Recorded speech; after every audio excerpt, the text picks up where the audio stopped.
Health and Medicine's mission is to promote the health of all Illinoisans by advancing health equity. You can follow us on social media, on Facebook, Twitter, and LinkedIn at the links on the slide. Also, we're celebrating 40 years this year, and our gala is coming up next Thursday, September 30th. We hope you can join us. It'll be both online streamed, but also in person. And we'd love to have you join us to celebrate. We have several wonderful award recipients who we'll be honoring as well. It's going to be a great event. We hope you'll join us. So today's forum is the third in a series of forums, really looking at lessons from COVID-19. So on July 29th, we had an international perspective. On August 26th, a national perspective. And both of those are available at Health and Medicine's YouTube channel. You can also access that on our events page on our website.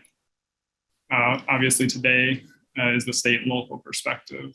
And so I'll read through our speakers and then I'll turn it over. So we have with us today, Dr. Rachel Rubin, who's the co-lead of the Cook County Department of Public Health, Dr. Kiran Joshi, co-lead of the Cook County Department of Public Health, Dr. Allison Arwady, the Commissioner of the Chicago Department of Public Health, Amy Lulich, Senior Policy Advisor at the Illinois Department on Aging, and Dr. Evan Lyon, the Illinois Director at Partners in Health. For our moderator, we have Dr. Linda Ray Murray, Health and Medicine Board Member and former President of the American Public Health Association. With that, I'm going to turn it over to Dr. Murray. Well, good afternoon, everyone. I want to welcome you to this third in our series of webinars.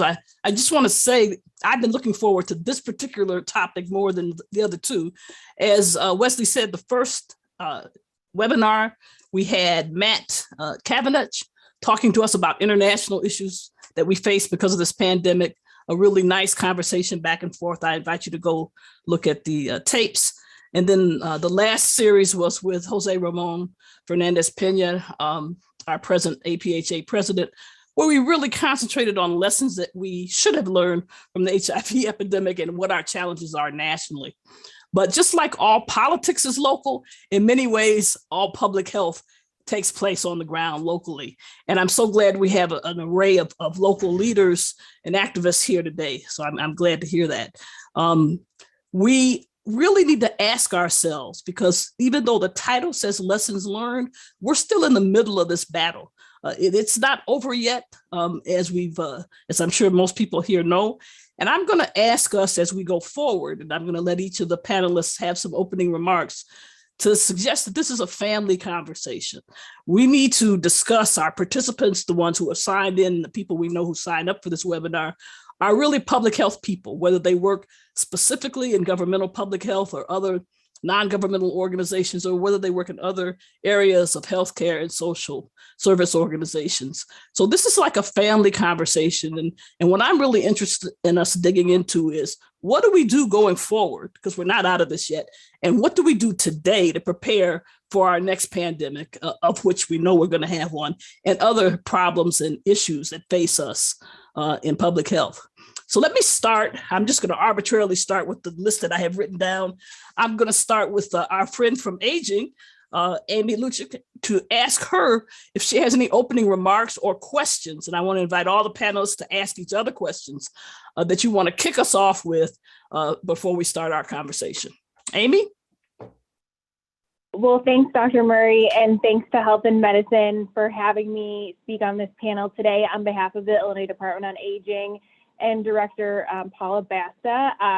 I have to admit, I'm glad that I'm going first in a fellow panel, as the rest of the panel all have MD after their name, which I do not. So I will say I was a little intimidated by that, but nevertheless, I did want to share, I think that a lot of them will say this as well, or agree with me from the Department of Aging perspective. When the pandemic started, I was about a month into my job at the Illinois Department on Aging, and it feels like we have been flying the plane and building it at the same time. And I think that most people would agree with that as we've been going through COVID for the past, over a year and a half now. For the Department on Aging and the Aging Network, we had to pivot very quickly from a system of delivering services to older adults in homes and communities to a system of which was largely in person, congregate programs and services to one that was fully remote. All of our in-person programming was virtually shut down. And we are so fortunate to have an aging network in Illinois across the state that really showed resiliency and flexibility to pivot to provide services in a remote way, home delivered meals, et cetera. And our main goal throughout the COVID pandemic has really been to help maintain the health and safety of older adults, and in particular, maintain their ability to remain in their homes in the community. And so as we've been reflecting around the lessons learned and, what we might be doing differently or what we might improve upon, in future pandemics or crises, I think that the number one thing that came to my mind when I was reflecting on the prompt was emergency preparedness. And, aging providers have been required to have emergency preparedness plans for natural disasters and other events as part of their operational capacity for years. But we had these new vocabulary in our system about PPE and and IEMA and FEMA. And, I think that one of the biggest things is that has come from this is that from an aging perspective, we started to partner with agencies like IEMA and FEMA that we had never really partnered before, and our aging providers did that. And we distributed, over $24 million in PPE offset payments. So that allowed our providers to buy those gloves and cleaning supplies. Of course, they had things like that, but they didn't have that in bulk and at the capacity that they needed to be able to stay open and provide services in person in people's homes. I think, our in-home providers that are providing in-home services to those older adults and persons with disabilities, they didn't have the masks and the gloves and the, all those things that we, Clorox wipes to wipe, things down all the time. So I think the lesson learned there is that we hope to be able to have and make sure that our providers have that PPE and stocked and ready to go for future pandemics and crises. I mentioned at the offset too, one of the other things, the main themes that has resulted is flexibility. And we had a lot of service providers, things, services and types of things that were previously unable to be implemented or thought of as nearly impossible, ended up being crucial in order to keep people in their homes and communities. So one of the things I think that was most impactful, which we called emergency senior services, these were gap filling services that allowed our service providers to pay for things like ramps, home modifications, groceries, personal care products, utility payments. And these were things that, weren't in our kind of service delivery and our Medicaid home and community-based services program in the past. And I think going forward, we're looking at that and we spent over $2.2 million and served over 4,000 older adults in 18 months with these gap filling services. And we're hoping, to be able to expand that and take those outcomes and that impact and expand that into the future. Not only for our program on a regular basis, but obviously to be able to utilize that in future pandemics and crises. The other thing I think that we learned and that we think that, we want to make sure that we're expanding and in the future to prepare is we all know the technological divide. It does exist in Illinois, not just in, rural areas, but also in urban areas in our larger cities. And this made it this really highlighted the silent kind of disease of the pandemic, especially for older adults in terms of social isolation.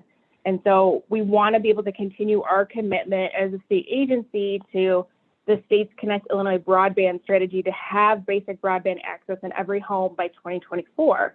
And from the aging perspective, what we were able to do and what we're going to continue investing in the future is providing assistive technology devices like iPads, tablets, and Wi-Fi to older adults. We provided over 3,000 of those to older adults and persons with disabilities from 2020 to 2021. And we're going to continue to invest in that.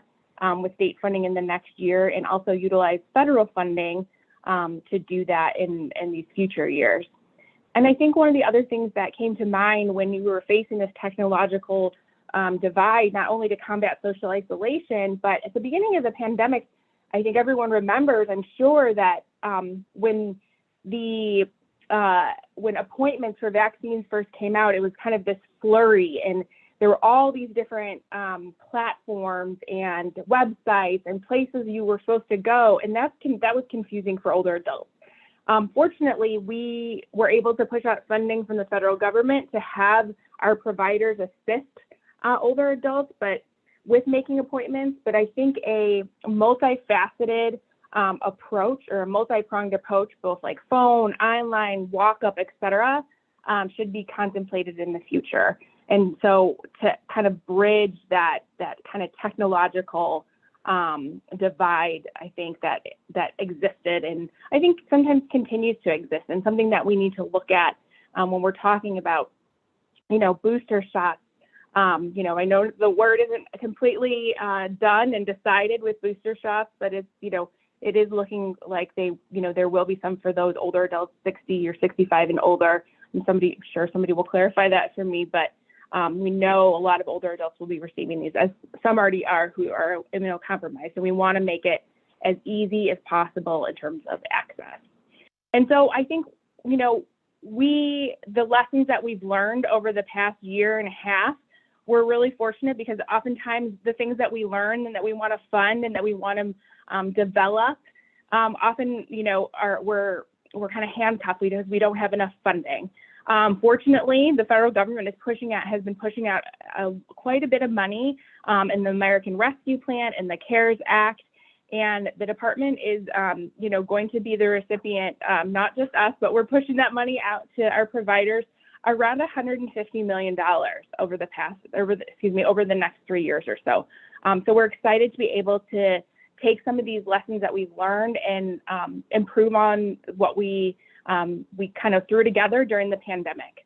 And then we also have included these strategies in our newly approved state plan on aging for 2022 to 2024.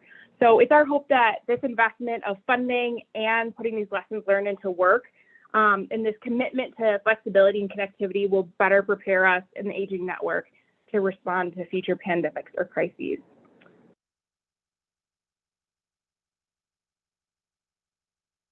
Linda, you're muted. Thank you. You'd think after a year and a half of Zoom, I would know better, right? I was thanking Amy for really giving us a nice overview of what we're really talking about, real life issues on the ground and real life lessons to learn. The Department of Aging is looking at one of our most vulnerable sections of the population. Let me now turn to Evan Lyon and ask him, from his point of view as Partners in Health, what should we be doing? What did we learn? What do we have to do in the next few months and years? And you're on mute, Evan. Me too, a year and a half of this. Thanks, everybody. I'm really pleased to be here with leaders from the public sector and from health medicine policy research and others. Just quickly to orient, I want to introduce Partners in Health, because we're new to working here. Partners in Health is about a 35-year-old organization that's worked primarily outside the United States on healthcare delivery, support and change for systems, education, capacity building, community health work. I worked with Partners in Health for about 15 years, back and forth to Haiti, before coming to Chicago in 2010. Domestically, there was a small footprint for Partners in Health, but the pandemic changed that dramatically. In April of 2020, the governor of Massachusetts asked the organization if we could set up a contact tracing system for the state, and provided funding to do it. So that quickly came together. May 2020, Governor Pritzker asked if we could come and help in the scale up of contact tracing here in the state, and we were very proud to do that. We were also really privileged to work alongside and to accompany this similar process with Cook County Department of Public Health around contact tracing and that expansion to care resource coordination, understanding that being in touch with people in the pandemic, supporting isolation and quarantine with things, money, food, support for navigating a health system was going to be important early on. And then for the last year or so, we've been working really substantially in the Chicagoland area. We were invited by the Health First Collaborative, really hubbed inside of Michael Reese Health Trust, to take on a thing that was growing with early leadership from Health First and UIC, Public Health and Science, called the Vaccine Corps Partnership.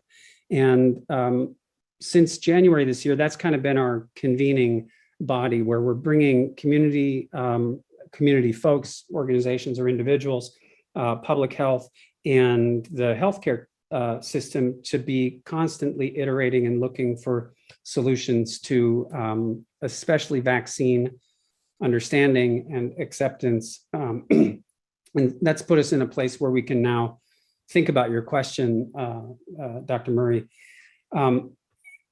I think the biggest lesson, a couple of things. There's very little or no knowledge gap around, say, this pandemic. People understand quite well what's going on, the various dynamics around the vaccination and even the illness. But there's a massive gap in trust of health systems, of health providers, the health care establishments, public health, which may have been fairly invisible to people, is now visible, but we're facing a huge gap in ability to communicate and in trust.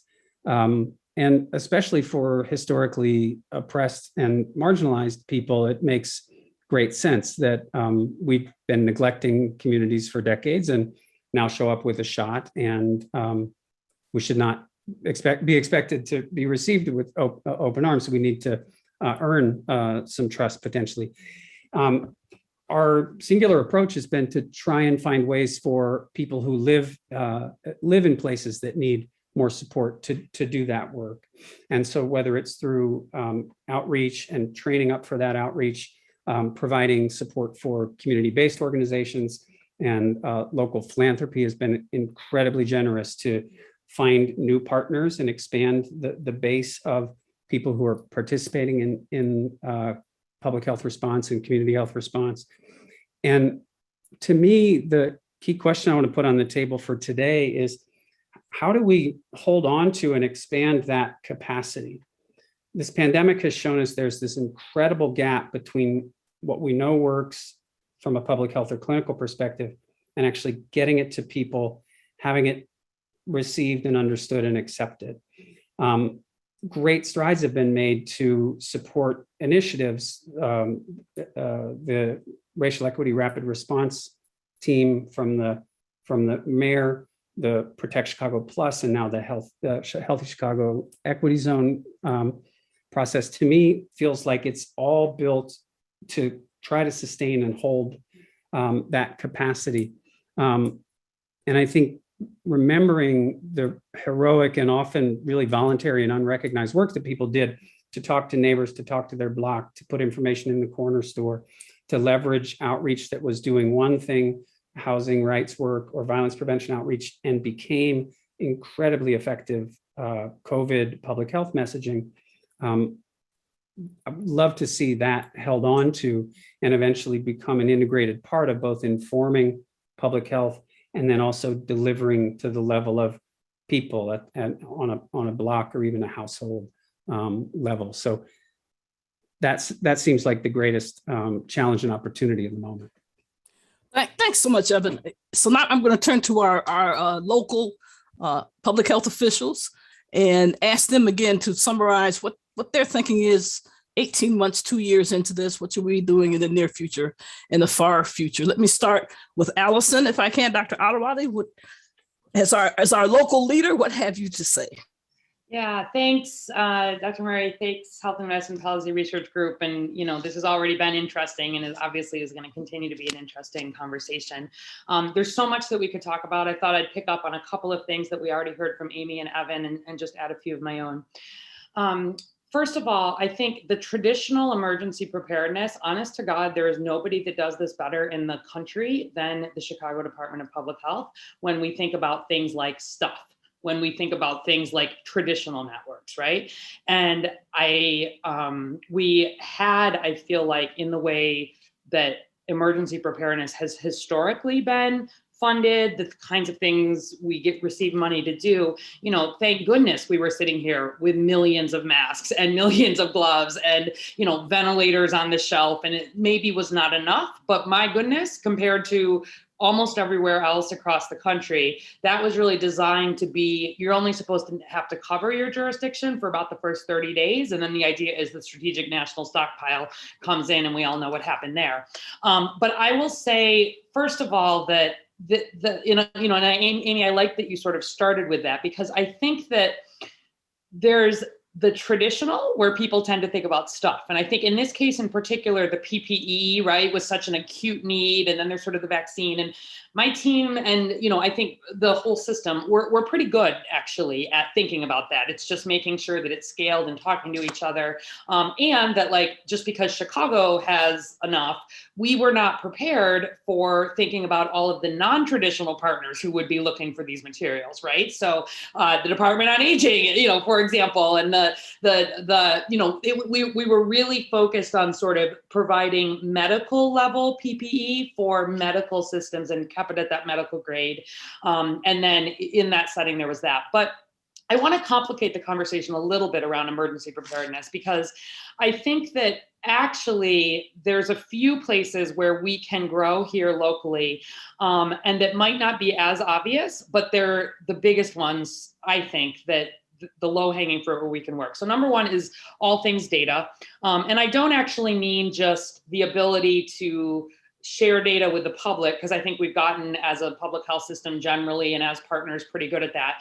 But things all the way up and down the chain, looking at the laws around data exchange and privacy, things like, we would like, for example, just universally, if there is data that by law must be reported to the Illinois Department of Public Health, for example, that it can be made available to the local health department with all of the appropriate protections around it. Because what happens right now is every time we're looking for a data set, there's a lot of lawyers involved and it takes a lot of months. And I think what we have seen with COVID is that we had to do things so quickly compared to what we normally do, right? Public health, historically, we put out an annual report. We're doing the surveillance, even monthly, historically has been fast from a data perspective. And the public, but also the decision makers, the stakeholders, the community groups, have come to expect, for COVID, actually daily data. And not that we can do daily data for everything, but I do think this idea of responsive data and what it means and getting out of our own way from a legal perspective while protecting privacy is a space that no one is going to care about except public health, but there's a lot of work to do. And one little finer point on that is that there were some things that we had been hoping to get done and had even raised. And you look at things like, for a number of years, we had put forward at the state level, we wanted to require that any provider who was vaccinating any kind of vaccine report that into the state registry, right? And it just never got done. It was never the priority, et cetera, et cetera. Here comes COVID and everybody is scrambling. We're hiring all these IT people and the state's going crazy and, trying to get all these people connected so we could get COVID vaccine done. And so when I think, it's just one example, but when I think about like our moment right now, it's the moment to say, where are these pain points that slow us down and that are in our control? Certainly there's funding issues. And Amy, like you said, this in a lot of ways, I think for us in public health has been like a deluge on parched earth, right? Where you think about the administrative preparedness that is needed. And that is a term we use a lot. Everything from how do we quickly hire? This is not something we historically do well and quickly. How do we quickly contract? How do we get funding out to small community-based organizations, which is always what public health has wanted to do, but we often are working in systems where it's the same system if you want to spend $1 billion on a highway as it is if you want to give $5,000 for a community walkability assessment. And so thinking about how to create, use this moment to say, where are some lessons learned from COVID to work on some of the behind the scenes things like administrative preparedness, data access, some of that tech and informatics thing, I think is going to be really, really important. And then using that emergency preparedness framework, I think helps perhaps have that conversation be bigger. And the last thing, just for time, is that the other thing in emergency preparedness is, we've always had a focus on, hard to reach populations, right? But what that looks like on paper versus what that looks like in practice, I think, this has been, I'm sure for everybody on this call, sort of lesson after lesson after lesson. And I do think there are a couple of bright spots. And Evan, to your point about the things we're wanting to kind of build and continue, every decision we're making right now at the health department, every dollar we're spending is to say, how can we take this money that unfortunately is super tied to COVID? 75% of the Chicago Department of Public Health budget right now is COVID, meaning it is short-term, it is tied to a disease, Congress has appropriated like that. And it's, and often it'll say, it's not just COVID, it's like for COVID testing in this setting. And we're like, but right now we need vaccine. And so thinking broadly about flexibility sort of at all levels and recognizing that it is not a good mechanism to say when Ebola comes along, when H1N1 comes along, when Zika comes along, that this boom and bust that makes it very hard to build the infrastructure that we need. But there is that similar work, I think, at the local level. And so we're exploring some things like working with foundations, thinking about ways to make sure we keep the competitive processes we need to have as the city. And then the last is that we continue the work of letting communities lead. And Evan, to your point, this has been just all of Chicago has stepped up, right, in so many ways. And I think particularly early on, and with a big equity focus, I would say, but by and large, not by accident. But I think when like the contact tracing, for example, here in Chicago, we already had written a plan for how we wanted to eventually have a sort of healthy Chicago core, if and when we ever got money that would entail working with community-based organizations and building that up and have it be something we use to work on chronic disease. Well, here came COVID, and we were able to say, hey, federal government, here's what we want money for. And so when we got a lot of money for contact tracing here in Chicago, we did the RFP and then worked with the Chicago Cook Workforce Partnership to say, if we're hiring 600 people, we want them to be from the west and south sides, and we want them to be from the community-based organizations there, right? Because the CBOs are also going to have a lot of struggles and challenges during COVID. And it's an opportunity to kind of create some tables. So that workforce, as I think you all know, has been amazing, right? They started as contact tracing. They've done the Protect Chicago work, the vaccine ambassador work, the, staffing the call center. And we have managed to sort of say, look, this is a thing. Let's talk 211, right? In this upcoming budget, let's talk connecting people to services, hiring people from community, and then growing a table that we don't try to build at the time of the pandemic. And so emergency preparedness for me is about sustaining these tables, and not just in a voluntary way. We love when people volunteer, but like the Healthy Chicago Equity Zones, which I presume most people know, but we've divided the whole city into 6 zones. It was a competitive process. There's a lead in each organization, half are healthcare, half are non-healthcare, housing development, et cetera. And then in turn, each of those leads is funding community-based organizations in every community. And they are starting with the vaccine work. It's a very concrete way to get people working. But we've already got $30 million in other grants that are coming to sustain this work and move it into the mental health and the violence prevention and the chronic disease and those other spaces. So preparedness for me is about how do we take this moment of COVID, build our systems, do what we can do in the short term, advocate, at the high level for some of these funding things that are needed, and make sure that we keep the things that have gone relatively well here. And I would think, really giving voice and funding to community is at the heart of that.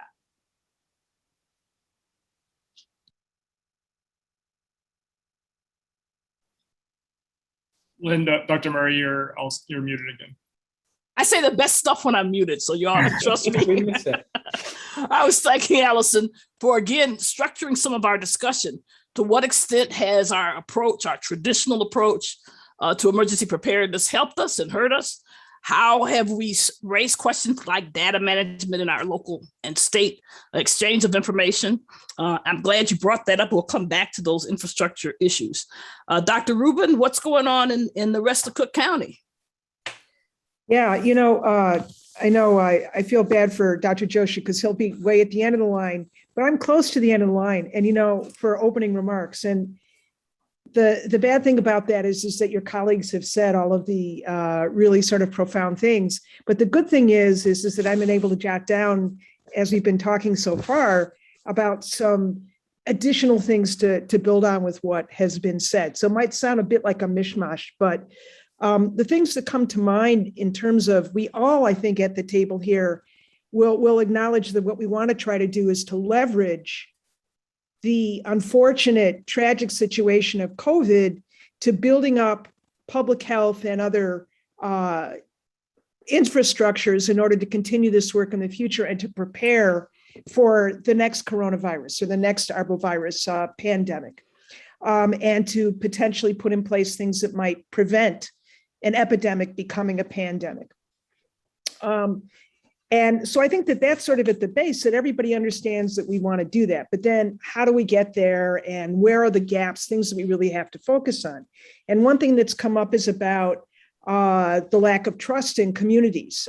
Absolutely, we're still seeing that. And I think that all of us are chipping away at it, but it's really a slow process. And when I say slow, we think of slow as not in years, it's really in days, because we don't have time to wait for, we have to make transformative change happen now. It can't be something that we allow generations to take, but nonetheless, it still seems to be a slow process. And that means that we build into whatever we do, thinking about those questions about trust and about equity and about inequities that are existing in our communities, and where the underserved and most under-resourced communities are the hardest hit by the pandemic.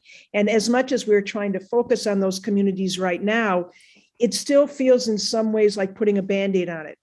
Bringing a vaccine in some ways feels like a Band-Aid.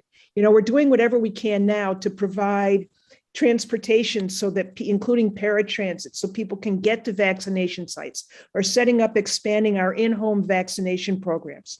But are these things going to be sustainable? We need to be providing economic development in our communities more so, not just giving lip service to it. Building up public transportation processes, making sure that if we're going to be in and out of pandemics potentially, or even this one for a while, to make sure that for educational opportunities, that everybody has, all of our children have that opportunity, not just those that have a strong enough internet, not those that can't afford childcare, you know. So you have older children taking care of younger children because parents have to go out and work. And so we have to be addressing these issues now, and they have to be sustainable beyond the ARPA funding, beyond the grants that are coming down the line.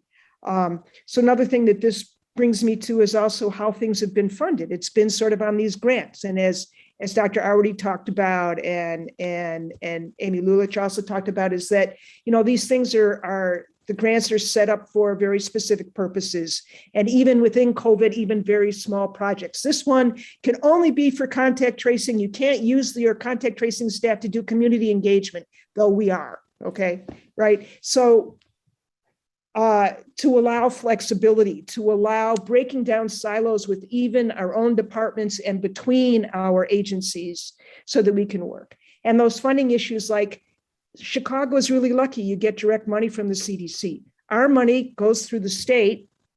The CDC money gets channeled through the state takes their cut, and then they give ours. And then the state puts added controls on the dollars that we get. Also, where there isn't this information sharing that several people have brought up so far, in that and every state is different, you know, and the federal government doesn't have a national registry for vaccination. EMRs, electronic medical records, do not talk to each other. When we have an outbreak in suburban Cook, let's say it's a measles outbreak, we can get on the phone. I mean, I can pick up the phone and call Allison and say, are you seeing measles? Let's share our data. But we have to sort of do it as around the end. We can't go to the state. You know, now the state is getting better about it. I don't want to trash the state. But the state is set up in a way where there are these firewalls between jurisdictions. So we can't share and see each other's data unless there's a special request and we justify it. To me, that seems ridiculous. We're all public health professionals, and we all know about privacy. We all know how to contain this as best we can. So those things, I think, need to be dealt with. And then sustaining the resources that we have been putting in play, like the personal protective equipment, like the vaccines. Vaccines need to remain free.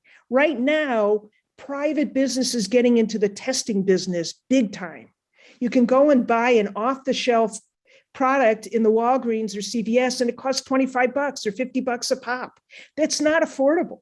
I was reading an article yesterday, or hearing a report about in Europe, where testing is extremely widely available. And a lot of it is maybe home kits, but they are subsidized and they cost almost nothing. They're either free or are very highly subsidized so that people can do serial testing. So even if they're doing the antigen testing and not the PCR, which is supposed to be better and all of that, if you do a lot of antigen testing and you do sort of serial testing, it's better. It works better. We don't have to talk about the science behind that and the epidemiology, but the idea being that, if I can test myself 5 times a day, maybe the first time it was going to be negative because it isn't that accurate of a test. But if it tests positive that third time, I better trust that it's positive. And so the idea that these resources are available and that they're free and they continue to be free, that we don't start out by allowing these resources to be spread around and where we can distribute vaccine, we can set up vaccination clinics, where we can give out personal protective equipment, we can provide free transportation, but then that only lasts for a certain period of time. And then people are going to have to start paying for it. And then that's going to exacerbate the inequities that we already have been seeing stretched far and wide. Let me see what else is. I think, I'm going to leave it at that. I think that's, one final thing, because this is my little crib sheet here, is that's also been brought up, is that one thing that we have always struggled with in suburban Cook County, because we're so vast and have to deal with so many different municipalities, and we don't have the same level of community-based organizations and structures as the city does, is that we've been able to leverage those. And we've developed tremendous relationships. We have strengthened the relationships with organizations that traditionally we have worked with, and we have developed new relationships, and they have helped us understand better ways of engaging with our communities. So if there can be some way of continuing those kinds of relationships above and beyond COVID, but in a way that is also sustaining, that is sustaining in terms of dollars, that is sustaining in terms of energy and human power to do that. Thank you, Dr. Rubin. That wasn't a mishmash. That was a laundry list of things we need to get done. Dr. Joshi, what have you to say? Thank you so much, Linda. Thank you, HM Health and Medicine, for the invitation to speak. I don't mind going towards the end here, because I have the unique opportunity now to underscore and maybe synthesize a little bit some of the critical things that I heard. It's a little difficult to believe that it's been almost 2 years since we got the call, since actually I got the call from Rachel that we had our first case of COVID up in the northwest suburbs. So I think somebody made a comment about just the idea of building it while we're flying. I think that's certainly been the case. Dr. Murray, I know how much you love reading business books and love military acronyms, so I'd be remiss if I didn't drop one here. And so if anybody has heard of the concept VUCA, I think that very much applies. VUCA stands for volatile, uncertain, complex, and ambiguous. And as soon as I heard that term, I thought to myself, oh my goodness, that is my job. And at this point, I think it should really be written into the job description of everyone that's working in public health, because I think to some of the discussions that we had prior to this call to discuss the substance, this is a time of great uncertainty with a lot of significant public health threats that are going to be coming our way. I think I'm really proud of all the great work that we've done under challenging circumstances. And by that, I mean, to be clear, it's not so much me and Rachel, but the amazing work that our staff at CCDPH have done under some pretty difficult circumstances. The main issue is that we were really not prepared. And I don't think that's really a controversial thing to say. I think it's well documented that at local, state, national, and really global levels, we were not ready for this. I think there are many factors that played into it, some of which Allison alluded to. relating to structural issues, funding, siloed funding, of course, system issues, including data issues. And to your question, Linda, to your framing question about emergency preparedness, I think part of that was that there was this post 9/11 emphasis on bioterrorism. So for 20 years now, we've been fighting that last battle. And I think that mindset certainly needs to shift at this point. Because I always felt that as we were going forward in our response, we were trying to be as thoughtful and intentional as possible about addressing, about keeping equity in mind with all of our efforts. But by the time we had solved one problem, by the time our plans were ready to be implemented, things had changed. The reality on the ground had changed. And so then it was always very challenging, and it remains challenging for us to pivot. It's difficult for all government entities to pivot quickly due to, I think, these constraints that we have on hiring and purchasing, many of which are, perfectly well-intentioned and intended to prevent problems, but in the setting of an emergency, I think really need to become more flexible and more agile. One example of this is, as per Allison's comments, trying to fund really small organizations who have really small budgets and aren't really able to float costs for months on end. We need to find ways for these organizations to be paid in a timely fashion. This is a sort of a boring administrative issue on one hand, but really is an equity issue on the other. So I think in sum, I'd say it's really critical for us as public health to lead and to do so with social justice and with health equity in mind. But it means not only talking the talk in public and in professional settings such as this, but also remembering that there are these system and administrative issues that we really need to address as well if we're truly to advance health equity in an effective way. Thanks. Thank you. So let me, as the oldest person on this panel, let me try to give some historical perspective. And I'd like our discussion to float around three broad areas, which have all been talked about. They can go beyond that. And let me just say right now, we're not going to do a round robin, jump in, ask each other questions. But let me just remind people, let me just point out that during the Black Plague in the Middle Ages, the years of that repeated plague shook the foundations of the feudal system and really made it possible for serfs, people tied to the land, to change their status a lot and improve a number of their rights and ability to survive. So pandemics do present a unique opportunity. And as someone, we're talking about this pandemic as though, and I know people on this panel know this, it's not our first pandemic, obviously, certainly in our careers, but I'll just point out that when I was at the Chicago Department of Health in charge of HIV, among other things, and general communicable diseases, that we had beautiful new computers, which were new to the concept of government at that point in time. And we were not allowed to use those computers on anything except HIV. We couldn't use them to track measles or mumps or syphilis or any of our other reportable diseases. And this is in my lifetime. So a lot of these problems we're talking about in public health, we know that they've been problems. We've been fighting about them for years. And so that's one area that I want to look at. I'll come back with a specific question in a second. What things do we know we should be doing in public health that we haven't done? Not because people are evil or lazy, but just because it's frustrating and we haven't gotten it together. Then, of course, there's the deeper issues.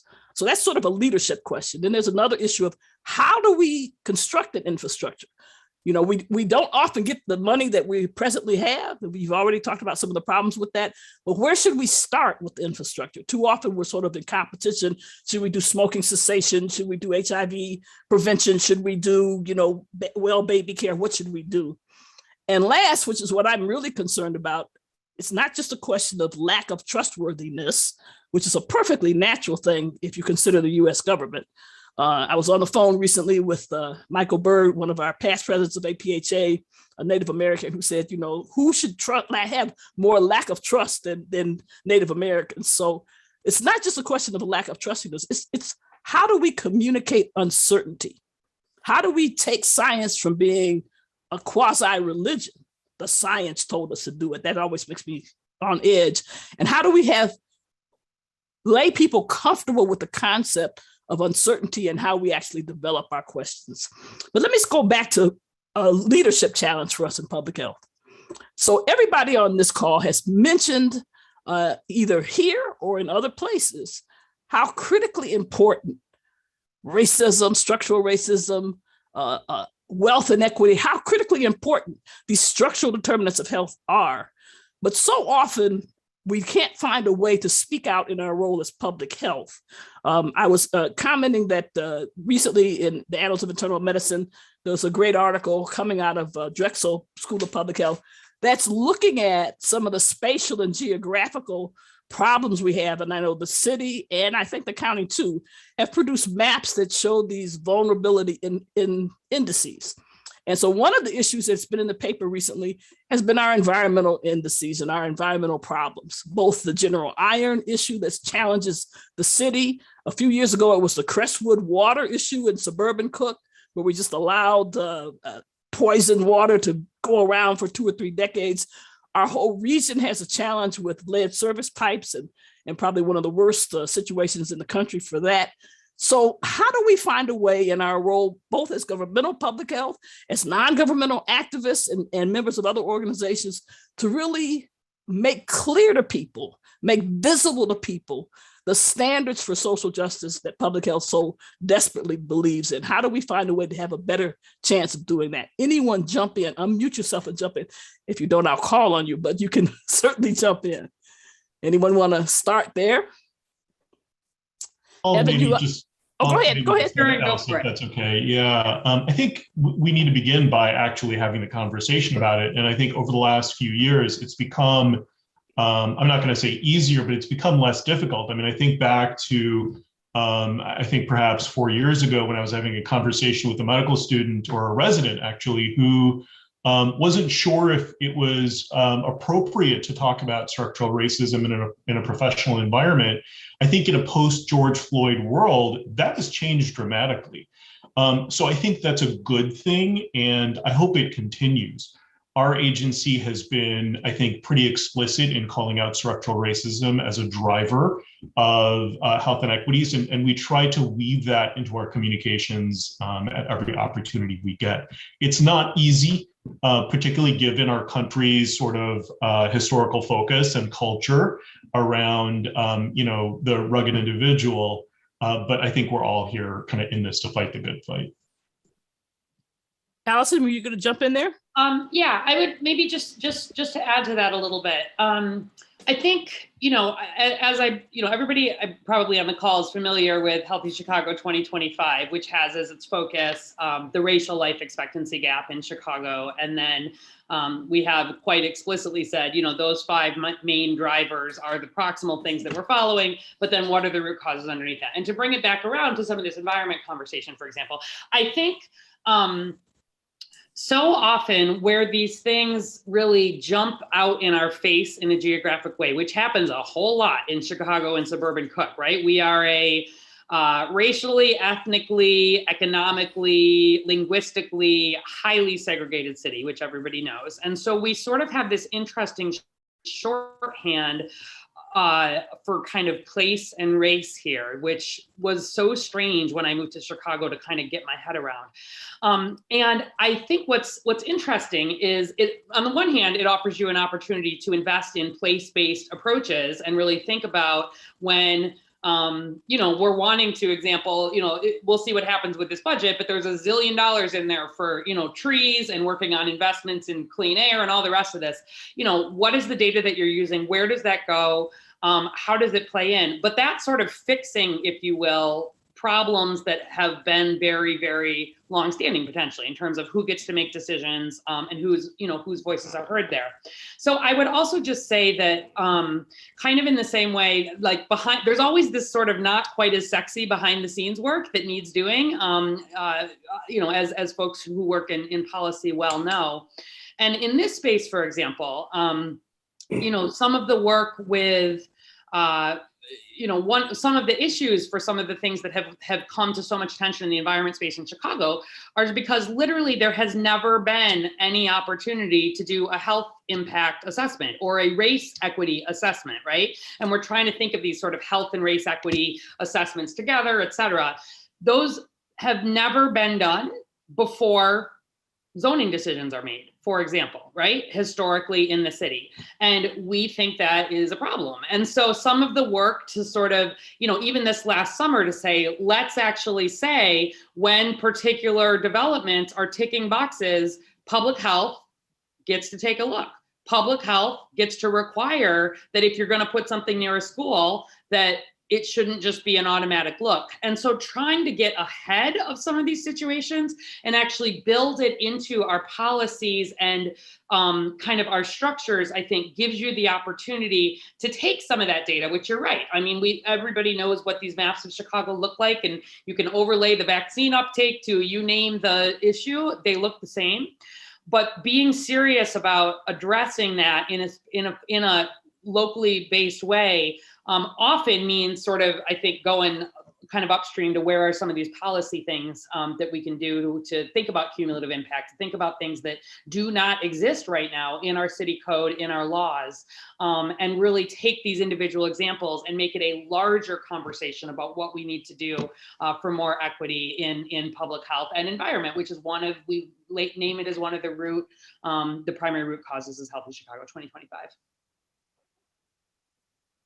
Yeah, and I think this notion of health in all policies, from the Department of Transportation on down to the Department of Revenue, at whatever level of government you talk about, is something that I know that has been talked about for a long time.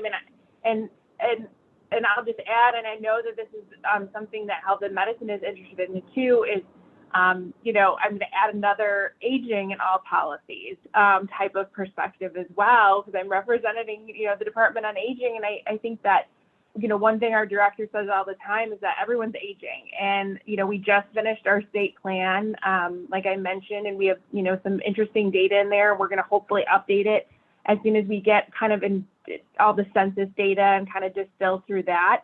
The population is getting older. We are really approaching that 30%. I think it's like 30% of the Illinois population by 2030 is going to be over the age of 80. And so,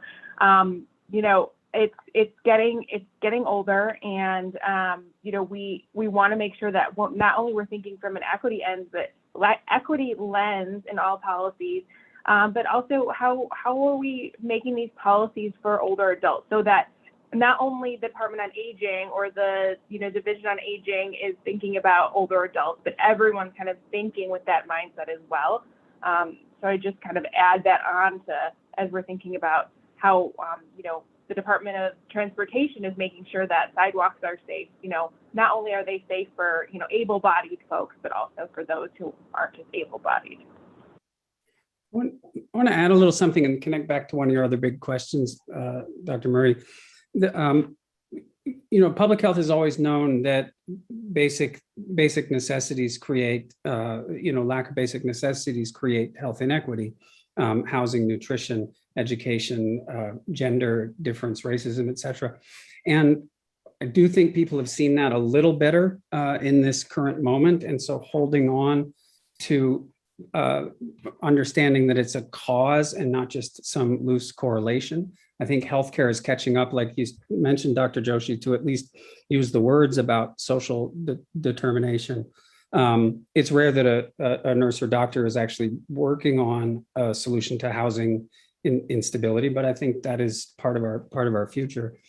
In support of understanding where these problems are and having them be this question of how do you build infrastructure.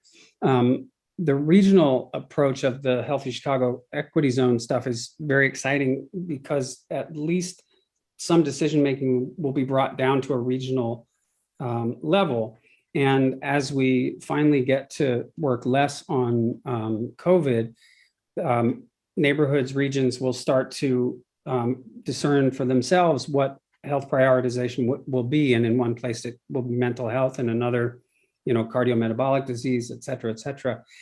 And I think another way to extend that to its real logical endpoint is to have people who work in public health who can both serve in the process of navigation and education and outreach and breaking isolation, that kind of community role, but also represent what they see at a seat with public health. So to be both serving, but also representing as community people.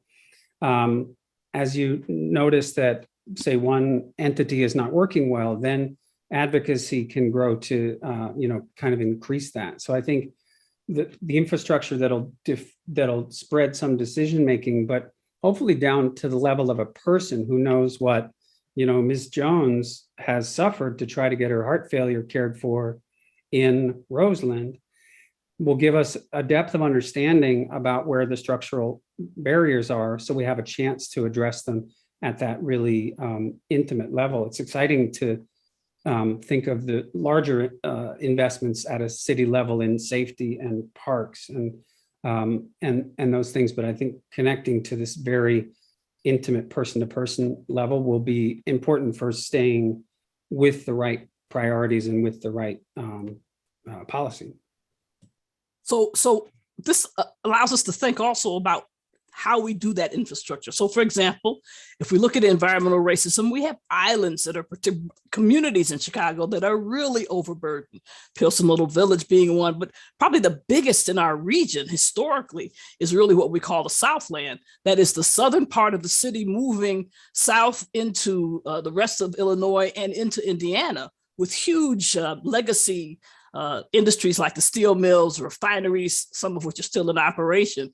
So when we talk about environmental racism, when we talk about wealth inequities, it seems like we have to start there. And so one of the things that I think might help us is to be able to share some of that data on a local piecemeal basis, not wait for the state to figure out how to do it appropriately.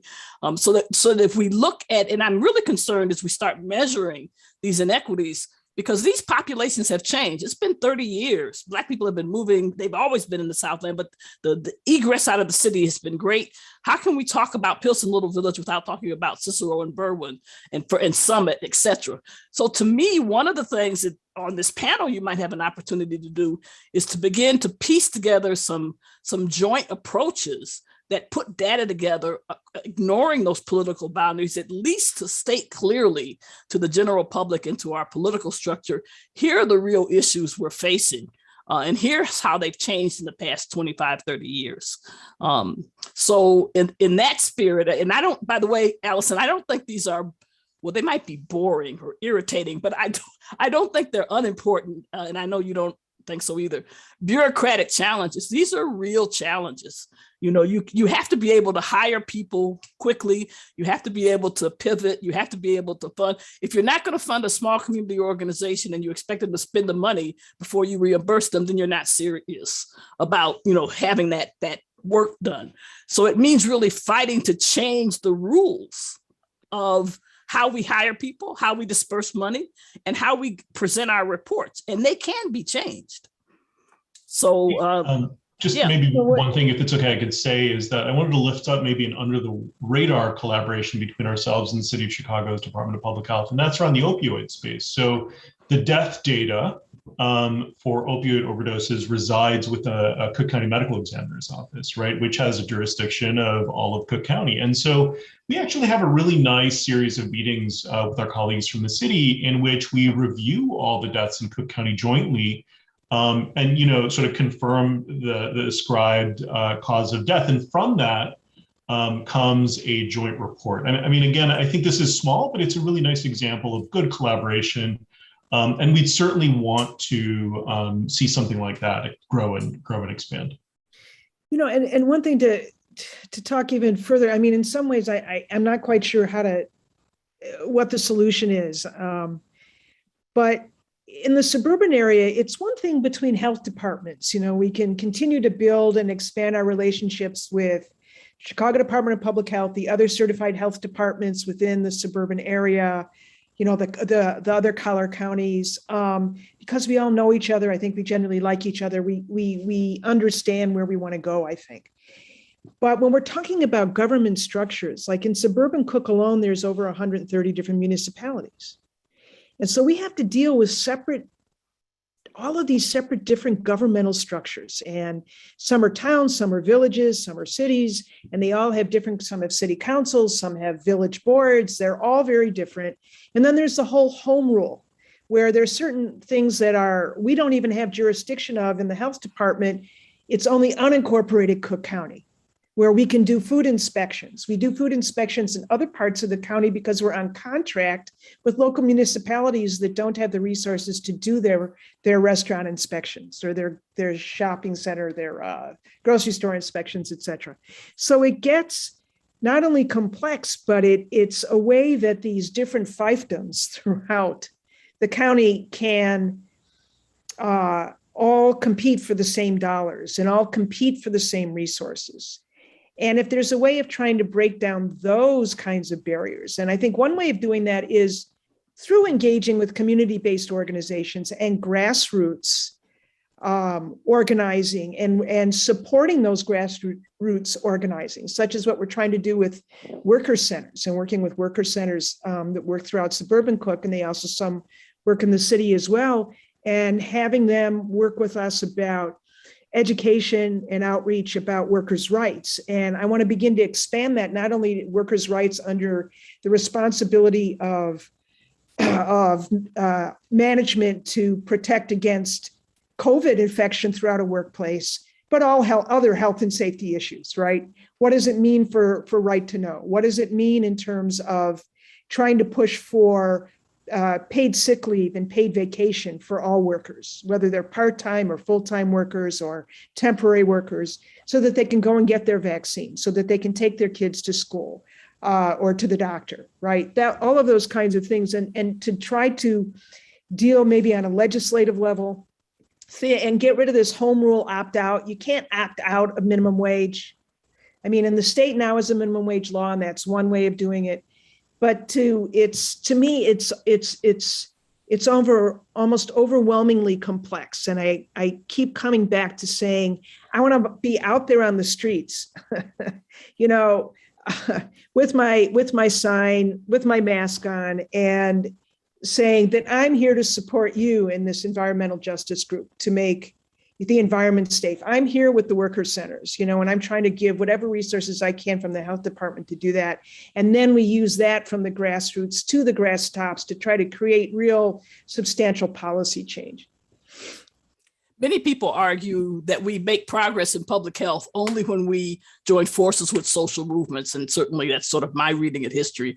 I'm looking at the Q&A list, and we have lots of questions there. So I don't want to ignore our participants. Let me bring some of them. Some of them have to do around schools. What's going on with our K through 12 schools, how we're doing. As you know, Delta is hitting our younger population more than the original virus. And so there's a lot of concern first about CPS appropriately in terms of what they're doing for testing, but also in general, how are we approaching this problem? We have a patchwork across the country. This has been a controversial issue around the world, and different countries and regions of the world have had different approaches. But this may be a perfect example of a question that allows us to talk about uncertainty and how science develops.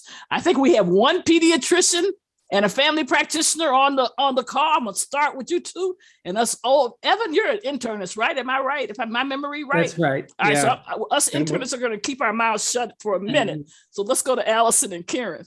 Sure. Yeah, I did med peds, so I play both sides, depending a little bit what the rules. But yeah, so and I think this is a great example of this because it's an area that we knew very little about when COVID was starting, right? Like where you look at most viral illnesses, influenza, we would expect young children, like the oldest people, to get hit really hard. And we also, influenza has been our playbook in a lot of ways, where we are doing our emergency preparedness planning, and knew that schools for that can be a significant source of transmission. And, we had done calculations around rates and when we closed schools. And I think a lot of this just happened so quickly that, we ran through everything very fast. But what we learned over, by collecting data, including here in Chicago, was that with appropriate mitigations in place, we actually did not see schools being the driver of sort of COVID spread in the community that frankly we expected they would be. And I remember the beginning of last year, I was horrified to see these schools opening like across the South. I was like, what are they doing? Like, this is gonna just light, you know, the world's worst outbreak. And we really didn't see it. And it was this example of like, sometimes I think our prior biases can make us assume, you know, nobody knows. So you always have to make your best guess based on the information you have now. But what was so interesting here was that, you know, for example, through all last year, the Archdiocese of Chicago, you know, which spans both Chicago and suburban Cook, you know, it's the largest private school system in the country. And they were fully in person. And it gave us this sort of natural experiment between that school system that was in person, and then at least in Chicago, Chicago Public Schools, which for most of the year was not. And we're actually able to compare and say, it turns out that, you know, in the Archdiocese, we were not seeing higher rates among students or staff, right, than what we were seeing in the comparison. And it was data like that emerging from around the country that made us say, you know what, like, it might surprise me that this is true, and yet not just here, but this is being replicated. And so it's one of the things that I think it's been challenging for me, because I think it's one of the things that I personally have been perhaps the most outspoken about from fairly early on around the need to sort of get back in school, et cetera. And then that's being balanced against risk. And people have, you know, risk is such a hard thing to communicate. There's no such thing as a zero risk setting. Of course, the most, you know, the way to never have your child ever have an exposure to COVID is to keep them home forever. But where we balance sort of the risk benefit of COVID, and knowing that right now in Chicago, you know, I've got one, you know, significantly less than one Chicago child under 18 being hospitalized, you know, across the entire of all of Chicago right now every day. Like it's the risk benefit there, where you think about the loss of not just the academics, but the social and the emotional and the supports and all the things that the roles play. It's been something we feel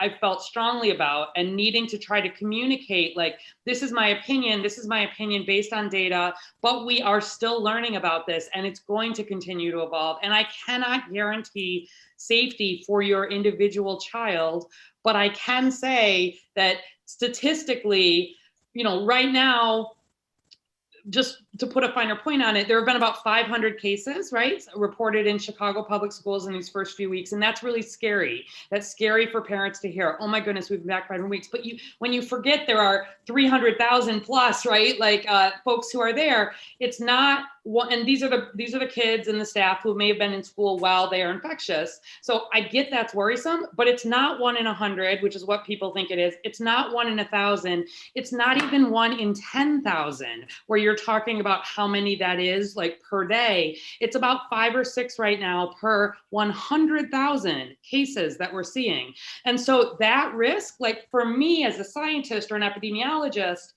feels very manageable when we've seen such negative impacts and learning loss and all of the racial and ethnic disparities and socioeconomic disparities that have worsened. Like, we're going to be recovering from this with our kids for such a long time.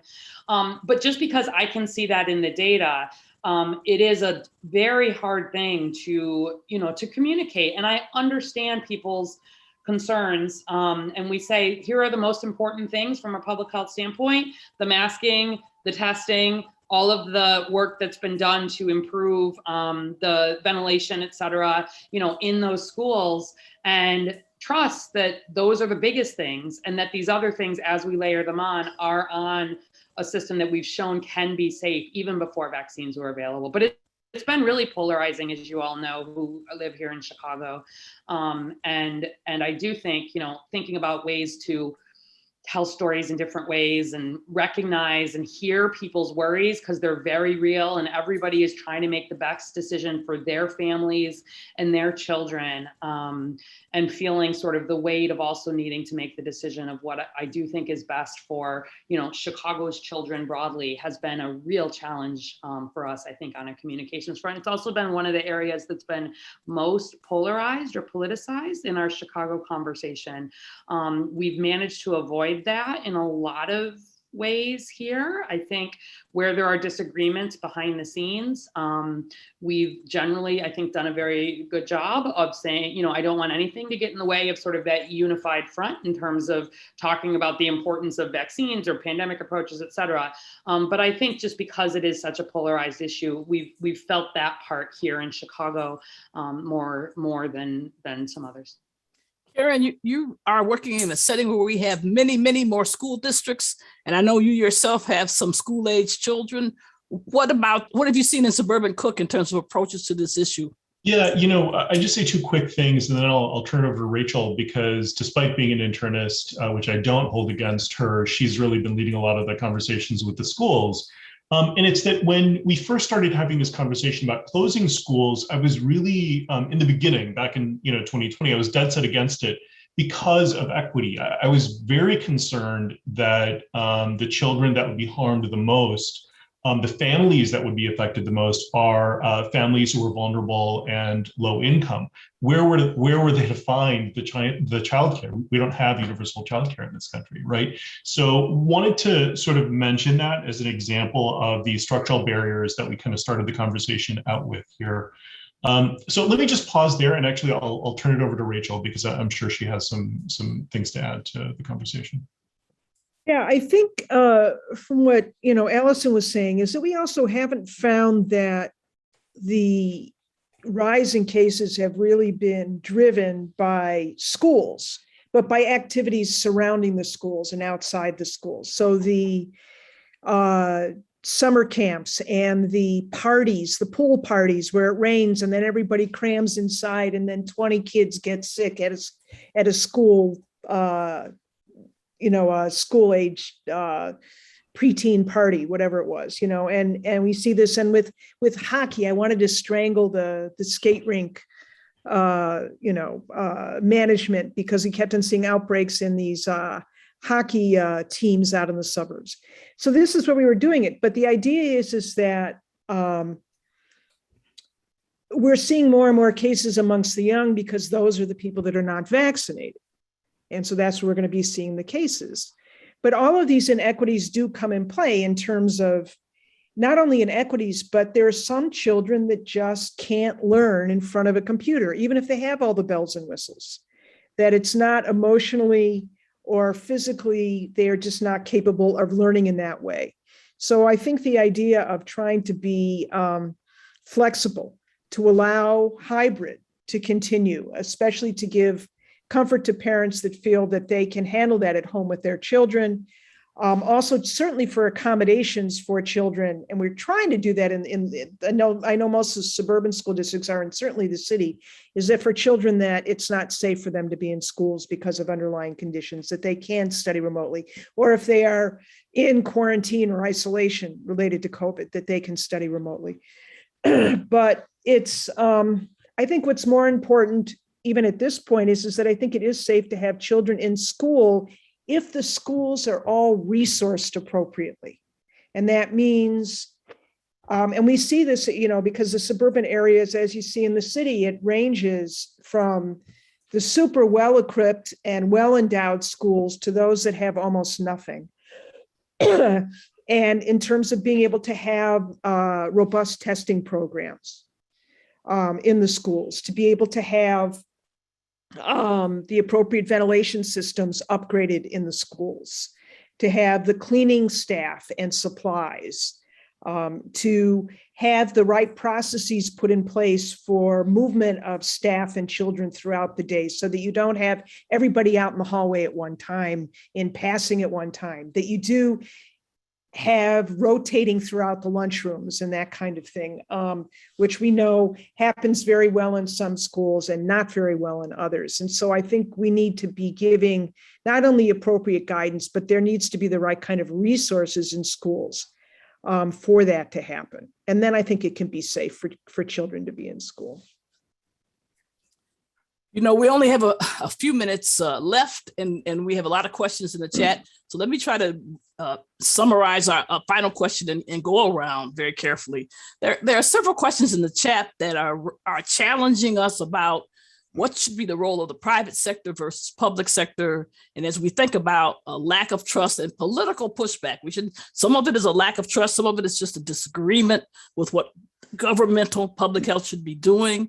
I'd like, as a final question, to say, going forward 5-10 years, do you think the authority of governmental public health should be decreased? There's certainly a lot of pushback legally right now going on in the courts, suggesting that people don't have a right to do this kind of mandate, that kind of mandate.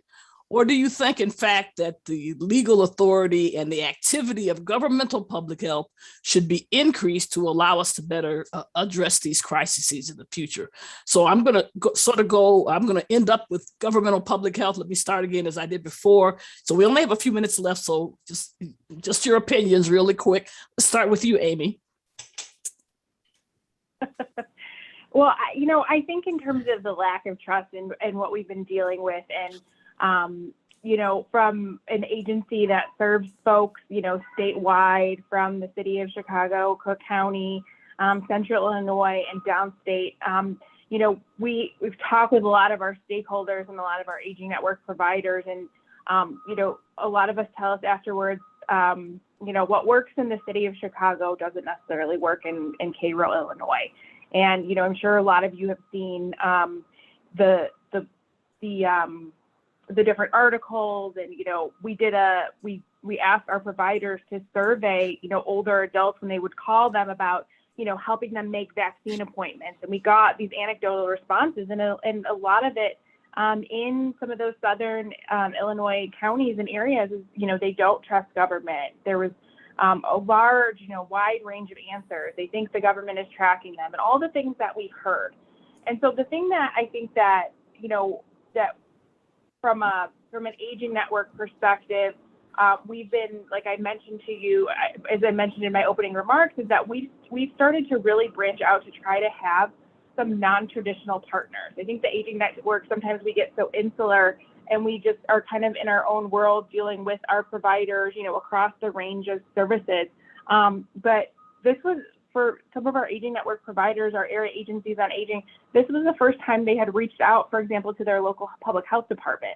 And for someone who has worked in more traditional public health and now in more of the aging space, I wanted to shake people and say, please, even though some of your local public health departments are small, there may be one or two people just kind of checking off the boxes of doing life safety, health, sewer inspections. Like, please, please, please reach out to them, because they are a wonderful resource, not only to get something from them, but then to branch out with other organizations and other community organizations. So I would say, from an aging perspective, I hope that we will be able to work with our other non-governmental and governmental partners, both public, private, to really continue to share and learn from each other. That, I think that's one of the biggest takeaways that we've learned as a network, is that there's a lot of crossover in some of the services that we do, and we work better when we join forces and work as one together. Great. Dr. Lyon, you work both out of the country and in the country as a non-governmental agency. What do you think should be the role of local health departments, state and local health departments, going forward in the future? Yeah. I think the greatest opportunity is for public health to be influential across the spectrum of things that create wellness or create inequity. It's a great organizing tool, right? We mostly agree it's better to be healthy than sick. It's better to be alive than dead. And so for public health to be part of any conversation about, say, the criminal legal system and perpetual punishment, and approaching that as a consequence to someone's long-term health. The same for housing, the same for food, gender-based violence, et cetera. So to be really the central way of assessing whether things are working in public policy or not. And I just wanted to mention quickly this conversation and what you mentioned earlier, Dr. Murray, is around movements and where change can come from. It's making me think of the story I've always heard about Lyndon Johnson speaking with Martin Luther King about voting rights and saying, I'd like to pass it, but I don't have the votes. Please go get them. Please go get them for me. If we can build a more engaged, community capacity, especially if they can become these representatives to community in the public health system, and eyes and ears become legion, then there won't be a choice but to do better, because we're going to be, the hydraulic pressure will be really substantial, and that gives me a lot of hope. Great, thank you. We'll come next to the county. We'll end up with the C. Rachel. Yeah. Sure. I think the local public health should be seen as having not just building influence, but through policy to have more authority to protect the community's health. I think that we're stymied by political imperatives that have nothing to do with health.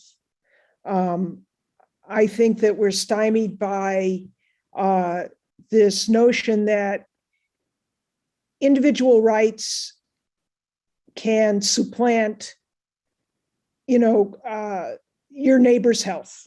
I don't think that that's what individual rights mean. I mean, okay, maybe I can decide not to be vaccinated, but then that means that I shouldn't be allowed to go into a restaurant, because I shouldn't be in a situation where then I can infect somebody else. So I think that, that's sort of on a micro level, but I think that public health should have better leeway and authority to protect the community. And I don't mean autonomously, but all of us, I think, around the table here will all say that everything is public health, right? So that means looking at making our communities safer in terms of pollution and making workplaces safer. I think all of these things sit within public health, and there need to be appropriate laws and regulations and statutes that allow us to enforce policies that maintain the health of populations. Karen? Yeah, so I'm going to answer the first part of your question about the strengthening or weakening of public health authority with a non-answer, which is that I think maybe we need to clarify what we already have. I think one of the major sort of not arguments, but discussions that was had over the last couple of years is like, what exactly is our authority? What can we do? And so I think having some of those conversations now has been helpful and hopefully provided some degree of clarification going forward. I think probably we need to be a little bit more forward thinking and continue that. As to the question about our role, I think it's interesting because we need to be both the fox and the hedgehog. We need to be the fire department and MABUS. So for those of you who don't know, MABUS is the Mutual Alarm Box alarm system. And it's sort of a coordinating entity for fire departments throughout the state. I don't believe that includes the city of Chicago. But MABUS is who makes sure that all the individual fire departments are talking to each other and covering for one another when there is that 5-alarm fire. So I think public health certainly needs to be in that role. But at the same time, we need to be equipped to investigate and respond to outbreaks when they happen. We need to be able to provide workplace inspections and restaurant inspections and so forth as well. And as to that coordinating role, I think it's pretty much well understood at this point that we need to be at as many tables as possible if we're to truly make an impact on how the social determinants are distributed. Thank you. Allison? Yes. So, I work in local public health for a reason. Despite, where I started, all the administrative stuff, et cetera, I've worked in academic medicine. I've been at the CDC. I was at the state level. For me, local public health is the space where we have the ability to use the authority that is granted in a way that brings other voices in, but I wouldn't be working in this field if I didn't think that there was a major need for public health to have some of the powers and the regulatory capacity that it does. We've learned a lot about what public health does sort of as a society over these last couple of years, but I would venture to say most people in Chicago don't know that the number one job at CDPH is a sanitarian, a restaurant inspector, right? People expect that when they go to a hospital, they won't be catching an infection, right? That is the Illinois Department of the regulatory arm of this, right? Our environmental inspectors, do we want to actually be able to hold polluters accountable and make sure we can come after them? Our lead poisoning inspectors, like there's this regulatory piece that people don't think about that much, but they don't want it to go away. They want to trust that their water, all of these things that we've done to sort of actually create the policy systems environments are in place. It's just that goes unnoticed a lot of the time, right? When public health is going well, nobody notices us. And so it's only when these things, and I forget who said it, but maybe it was Karen, just this thing of like the individual, or it was Rachel, the individual right, sort of people feel like we're infringing on that individual right. Well, sometimes we have to, and we don't do that lightly, but I don't really think, and I would argue that this last year and a half has shown that we should have some worry about letting some of the politicians make some of those decisions. And if you don't have the ability to have a somewhat independent public health authority that is able to make those decisions that help protect everybody's health, yes, protect your privacy, yes, protect your individual rights until you're giving tuberculosis to the person next door, right? I believe very strongly, and I'm really worried that there are places around the country that we are seeing this erode legally, and it's going to be a problem I worry about. So, but it's an important conversation to be having, and the point around clarifying what that role is and how we use it and how we don't, I do think will be important. Thank you. I want to, before I turn this back over to Wesley, I want to thank all of you for an interesting and invigorating conversation. Let me just say at the end, I won't live to see this, but hopefully some of you will. We don't have a national public health system in the United States because of our constitutional structure. We have 50 states and territories. They all operate on their own. And I just don't think we can face international problems like coronavirus or climate change and other issues with our old-fashioned 1700 fragmented health system. So I think we have some real structural challenges that we're going to have to come to grips with within the context of our American political system. But having said that, let me now turn it over to my colleague, Wesley Epland, to have us go out of this. Go ahead, Wesley. Great. Thank you so much, Dr. Murray. And thank you to all of our panelists for your insights, for your sharing your experiences with us. I know I learned a lot. I also want to thank our audience for joining us today. Again, the recording will be available and we'll send it out to you following the event. I also want to thank my colleagues for helping develop this series: Margie Shafts, Miriam Siddiqui, Shannon Sweetnam, Claire Thatcher, our members of our board who also helped with ideation and developing the forum series. So truly a team effort here at Health and Medicine. And on behalf of Health and Medicine, thanks so much and have a great evening.